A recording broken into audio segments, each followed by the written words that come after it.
miskin sekali. Jadi selama ini banyak masih ditemukan yang begitu? Masih banyak. Jadi orang yang mestinya berhak dia mendapatkan kartu jaminan kesehatan, Tasik, akan tetapi dia tidak memiliki. Oke. Apa yang dilakukan oleh Teh Popi?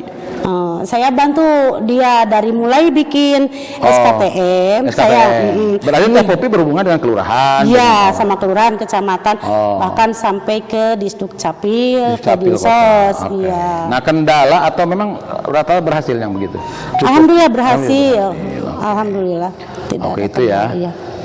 Terus apa lagi yang paling diingat itu yang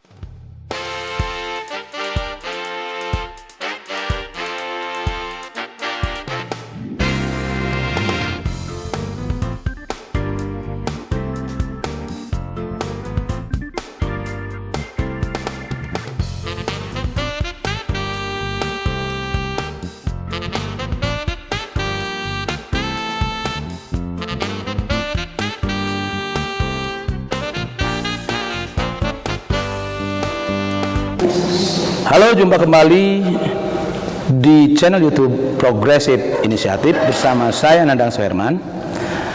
Dan jangan lupa subscribe, comment, like, share untuk kepentingan kita bersama agar YouTube ini terus berkembang.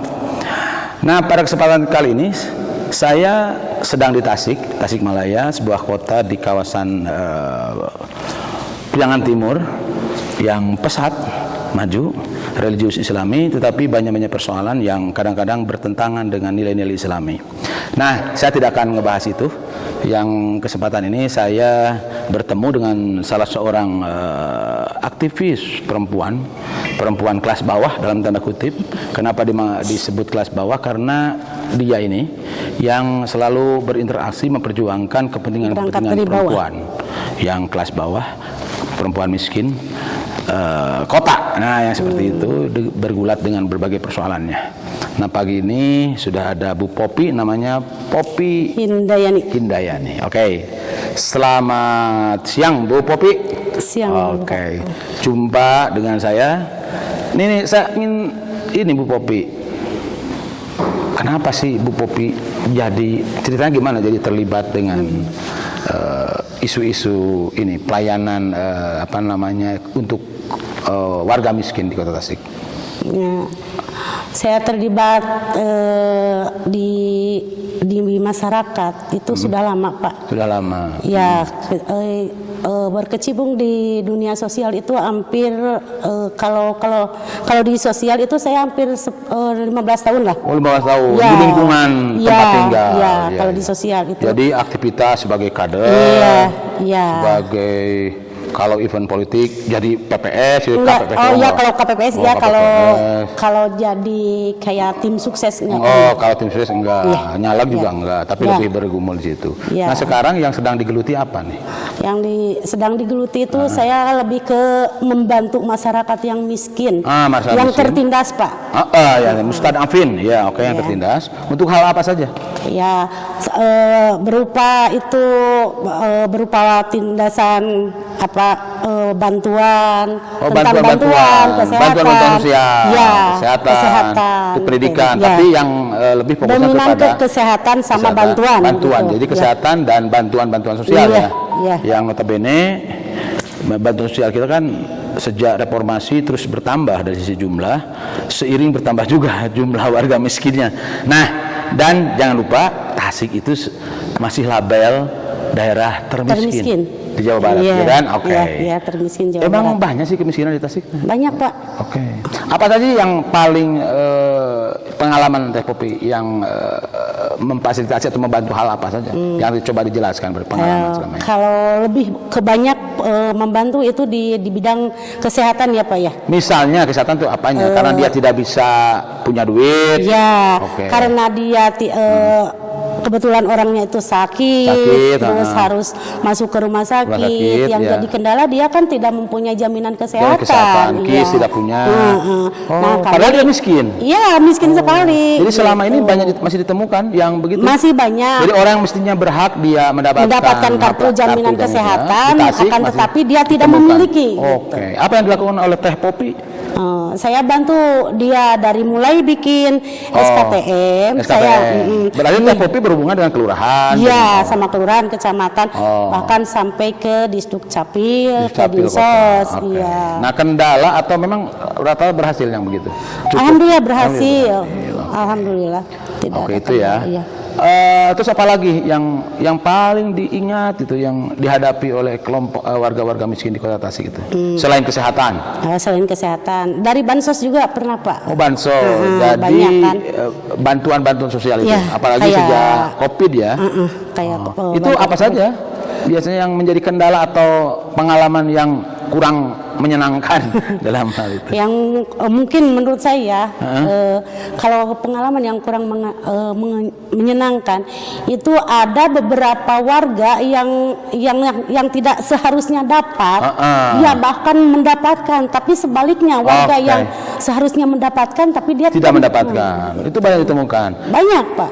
Bahkan PNS juga ada Pak yang dapat. Yang dapat PNS ada. Ditemukan. Terus apa kalau menemukan seperti itu Teh Popi apa upaya justru apa yang saya dilakukan? udah lapor. Saya ngomong dulu ke pihak pengurus setempat ya, ke Pak RT. Pak RT-nya, Dia kan bilangnya, nah itu mah kan korban COVID. Iya sih COVID, tapi kan yang namanya PNS itu kan tidak ada surutnya, tetap kan dia dapat gaji. Tapi kalau dampaknya ke masyarakat, walaupun itu PNS dapat kena dampak, tapi lebih dominan ke masyarakat kecil yang lebih harus didahulukan. Iya. Cukup banyak ditemukan di sekeliling. Iya. Nah, Teh Popi sendiri sekarang ini dengan teman-teman atau berhimpun dalam organisasi itu apa nih? Bukan saya sendiri, saya tidak bisa berjalan sendiri. Jadi dengan teman-teman banyak. Tapi saya berhimpun di organisasi SPRI. Ya, di Serikat Pejuang Rakyat Indonesia. Serikat Pejuang Rakyat Indonesia. Wah, keren ini. Pejuang. Ya, bukan yang membutuhkan uang. Berjuang tapi berjuang gitu. Berjuang. Oke. Jadi sudah jadi SPRI itu organisasi rakyat lah. Rakyat. Iya. Dan dia ini organisasi nasional ya? Nasional Pak. Di Tasik ada strukturnya? Ada. Jadi udah berapa tahun? Sekarang udah di 20 kelurahan. 20 kelurahan. Apa itu 20 kelurahan itu? Wilayah binaannya. Gitu. Basisnya itu. Basisnya itu. Jadi Teh Popi megang kelurahan mana? Semuanya. Semuanya. Kota Tasikmalaya itu ada 20 kelurahan. Awalnya berapa? Awalnya sih cuma kita ngobrol-ngobrol sharing lah kayak ini gitu, nggak punya niatan untuk dikembangkan gitu. Tapi setelahnya saya dapat informasi dari DPN ya, Dewan Pimpinan Nasional SPRI. Ya. Nah saya ditelepon sama kalau nggak salah itu Bang Rubon. Yang pertama ngajak ikut. Mau ikut nggak di bidang sosial nih, ada program bagus buat mengembangkan itu SPRI. Terus gitu gimana caranya? Iya, katanya gini, ada program sosial yang harus dibantu gitu. Ini programnya bagus untuk langsung nyampe ke masyarakat. Gitu. Bantuan sosial. Nah, udah berapa tahun itu? Dari tahun 2018 Pak. Jadi 3 tahun ya? 3 tahun menjelang 4 tahun, 2018. Apa yang paling banyak ditemukan? Ya setelahnya terjun ke lapangan lah. Setelahnya kami tim dari SPRI Kota Tasikmalaya itu bukan cuma tinggal diam di tempat ataupun di kelurahan ataupun di sekre tidak, tapi kami mendapatkan data-data tersebut itu hasil dari kami terjun ke lapangan. Ya. Jadi langsung terjun ke bawah, langsung ke bawah, menyisir di 20 kelurahan. 20 kelurahan itu, dan itu ada kader-kadernya. Ada. Rata-rata perempuan. Rata-rata perempuan. Itu biasanya teman-man Teh Popi itu tadinya sudah aktif juga ya mungkin? Aktif. Dia aktif di kader Posyandu. Kader Posyandu, kader apa lagi? Kebanyakan Posyandu. Jadi memang ibu-ibu itu lebih cenderung concern memang di isu-isu kesehatan, dan biasanya organisasi yang sudah lama di kita itu ya Posyandu itu ya. Posyandu. Dan sekarang ini dimanfaatkanlah itu bekerja sama barangkali momen penting ya untuk memastikan terutama yang tadi bagaimana agar orang-orang yang semestinya menerima mendapatkan haknya gitu, yang belum diperjuangkan. Iya. Berarti Teh Popi dan kawan-kawan berhubungan dengan pemerintah kota. Iya. Oke. Pengalaman berhadapan atau bertemu dengan pejabat Pemkot terutama yang itu seperti apa? Nah, untuk pertemuan dengan Pak Wali Kota, Senang, selama susah. ini belum pernah ketemu, Pak. Dengan Wali Kota? Belum. Oh iya, kalau Wali Kota susah. Bahkan udah beberapa kali melayangkan surat. Ketika kami mau mengadakan Audiens. kegiatan, udah beberapa kali belum pernah ada respon. Deh, ini salah satu ciri wali kota yang kurang responsif terhadap inisiatif warga, di mana Teh Popi dan kawan-kawan yang tergabung dalam SPRI ingin membantu kan? Iya, juga memastikan kan ingin membantu masyarakat. Gitu, dan iya. itu mestinya kewajibannya Pemkot kan? Iya. Tapi wali kotanya kok udah 3 tahun belum pernah ketemu, aneh kan? Iya. Kecuali kalau wali kotanya nanti Pak Yusuf ini mau nyalon lagi, kayaknya dia akan rajin. Iya. Ya, akan rajin. Dan mudah-mudahan tapi ini menjadi catatan tebal buat teman-teman SPRI ya. Iya. Kalau dia nyalon. Ya, Iya, catatan catatan. tebal. Karena gimana susah sekali mau mikirin masyarakat miskin. Pantesan atau masyarakat Tasik miskin yang loba Anda, dia juga kurang aware dengan inisiatif-inisiatif yang dilakukan oleh masyarakat. Oke. Kalau relasi dengan sesama organisasi kan banyak di Tasik itu, LSM atau Ormas yang juga di isu itu. Gimana? Ada kerjasama atau seperti apa? Enggak.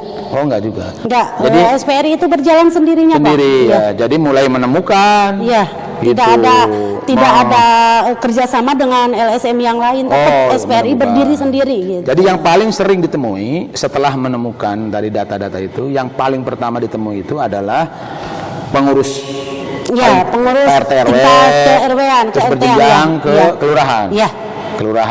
Kelurahan ke Dinsos. Iya. Karena lebih banyak ke Dinsos. Atau untuk isu kesehatan? Untuk isu kesehatan. Ke dinas kesehatan atau ke layanan ke rumah sakit? Terlebih dahulu kita lihat dulu ke rumah pasien. Di situ sambil kita juga survei apakah ini layak mendapatkan bantuan atau tidak. Nah, bagaimana cara menentukan ini layak atau tidak? Ibu Popi itu dipikir sendiri atau hasil ngebahas dengan kawan-kawan atau dengan diskusi dengan pejabat yang lain? Iya, gini kan kalau kemiskinan di Kota Tasikmalaya itu kan ada 11 versi ya. Kalau menurut verifikasi data, ya ada 11 kriteria lah, ya ada 11 kriteria kemiskinan. Tapi ketika kami ada pengaduan masyarakat yang kata beliau misalkan ada yang nelpon, Bu ini ada warga miskin, ya kata Bapak warga miskin, tapi saya lihat dulu apakah itu layak atau tidak. Turun memverifikasi ke rumahnya.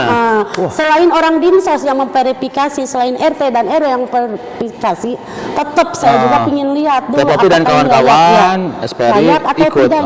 Dan itu didiskusikan. Ya, baru biasanya punya kesamaan tentang wilayah atau sering berbeda? Alhamdulillah punya kesamaan. Ya. Jadi bisa lebih objektif lah ya. Oke. Nah kalau menurut Teh Popi, ya pengalaman ini cukup banyak enggak yang kurang tepat sasaran itu? Banyak sih Pak. Oke. Apa yang dilakukan oleh Pemkot sepengetahuan Teh Popi? Apakah ada upaya yang sistematis, yang dia progresif terus untuk memperbaiki itu atau gimana? Atau selalu alasannya terkendala anggaran? Ya, emang terkendalanya anggaran.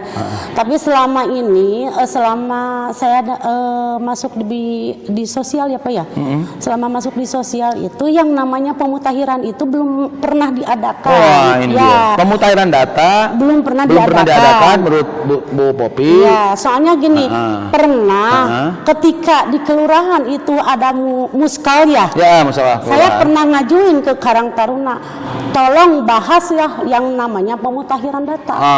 Ada peserta rapat tersebut, dia mengatakan kalau pemutahiran data bukan haknya di Muskel, tapi kan data itu semua berawal dari kelurahan. Iya, dari kelurahan, dari Muskel. Regulasi bahwa data disepakati terutama untuk menentukan sasaran itu adalah hasil musyawarah. Iya, dari Muskel kan mungkin diangkat ke tingkat kecamatan. Oh gitu. Jadi pengalamannya itu yang menurut Bu Popi ternyata praktek yang terjadi seperti itu. Sementara kalau kita dengar pidato-pidato pejabatnya itu sepertinya itu fine-fine saja, itu musyawarah dan macam-macam, itu kan. Nah, menurut Teh Popi dan kawan-kawan, yang paling susah atau yang paling ini berhadapan kan gini, mungkin Teh Popi juga upayanya tidak hanya langsung itu, suka ada minta bantuan anggota dewan? Ya kalau di bidang kesehatan ataupun di bidang apa ya, kayaknya saya belum pernah minta bantuan Pak. Ya, saya berjalan aja sendiri, sesuai dengan kronologisnya itu sekemampuan saya lah gitu. Oke. Ya. Saya belum pernah minta bantuan. Cuma mungkin kebalikannya, justru dewan lah yang minta tolong. Seperti saya. Apa tuh? Gini, Bu, ini ada pasien nih. Iya, Bu, ini pasien kronologisnya seperti ini.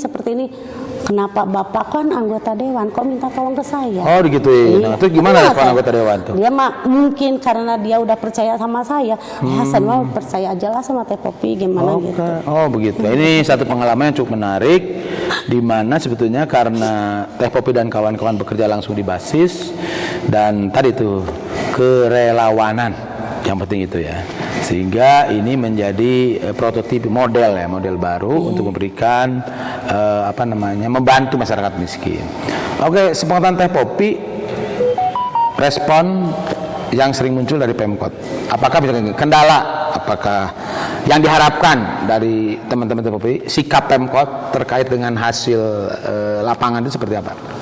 Dengan kendala-kendala yang dihadapi, apa yang diharapkan dari Pemkotnya? Iya, yang diharapkan dari kami semua ya Pak, supaya pemerintahan di Kota Tasikmalaya itu bisa mengalokasikan anggaran untuk pemutahiran data DTK. Oh, pertama pemutahiran data. Ya, terutama itu bukan minta untuk gaji, bukan minta untuk apa-apa. Yang penting saya mah minta untuk pemutahiran data kakak miskin itu aja. Ada pemutahiran data yang rutin. Iya, rutin diadakan mau setahun sekali kalau di regulasinya sekarang itu harus tiap bulan bahkan. Gitu. Yang tadinya ya, setahun terus setahun 2 kali, sekarang ini harus tiap bulan setelah ada pergantian Kemensos yang baru ya. Itu. Nah, Bu Popi, dana selama ini untuk aktivitas itu dari mana sih? Ya uang saku sendiri Pak. Uang saku sendiri? Iya. Apa yang di rumah tidak teriak-teriak tuh, si ibu ini gimana? Ya sih, kalau yang di rumah udah tahu aktivitas saya seperti apa, bahkan rata-rata ini ibu rumah tangga atau punya bisnis? Enggak sih, ibu rumah tangga semuanya juga ya. Oke. Tapi suami sangat mendukung. Oke. Atau suaminya anggota dewan gitu? Ya enggak Pak. Enggak ya. Saya kalau jadi anggota dewan enggak mungkin ya. Lebih mungkin. Oh, jadi mungkin lebih gitu ya. Ininya geraknya. Karena punya fasilitas gitu kan. Bisa langsung ngarewos sama suami. Gitu. Tapi ada rencana untuk mencoba ikut konsultasi di Pileg 2020? Belum Pak, belum ya. Belum ke arah sana. Kalau ada yang nawarin kan sekarang gini, partai itu banyak kesusahan juga untuk rekrutmen bacalegnya untuk kelompok perempuan. Pernah ada yang nawarin nggak? Ngajak? Enggak sih Pak. Enggak ya. Kawan-kawan yang lain?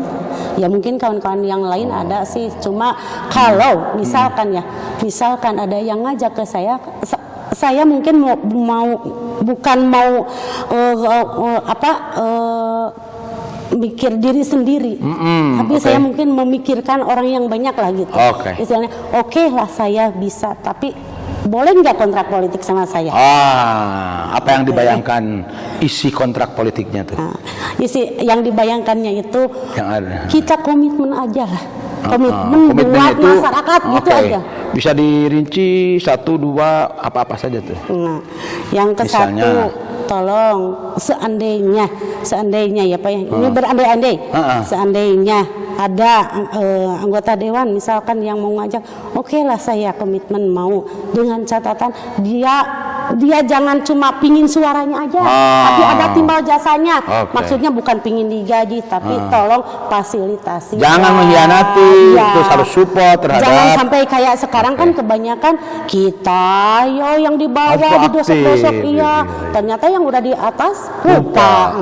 Jangan sampai gitu, Pak. Nah, ini penting, pesan penting dari Teh Popi dan kawan-kawan yang tergabung dalam SPRP, Serikat Perjuangan Rakyat Indonesia, yang concern membantu warga miskin di Kota Tasik yang sudah ada 20 pengurus kelurahan. Ya.